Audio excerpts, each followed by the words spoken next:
वो लड़की जिसकी कुर्बत की तमन्ना में कई ओझल मनाजिर खुद को उसकी बारगाह में पेश करते थे। क्या बात है, क्या मंजर।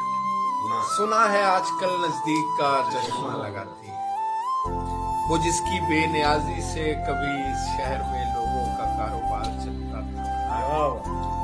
सुना है अब वो अशिया की खरीदारी में निरखों पर दुकानदारों से लंबी बहस। वो एक लड़की जो अक्स आलूद आईने से भी परहेज करती थी। सुना है अब मोहल्ले में किसी सस्ते ब्यूटी पार्लर पर काम करती है वो, जिसकी खुश कलामी पर सुखन होता था शब भर शहर के सब कहवा। सुना है खामशी को आजकल इजहार पर तरजीह देती है। बहुत अच्छा।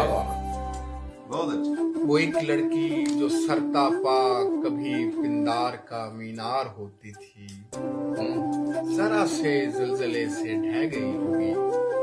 शफकजादी अजब रंगों में गिर कर रह गई। बहुत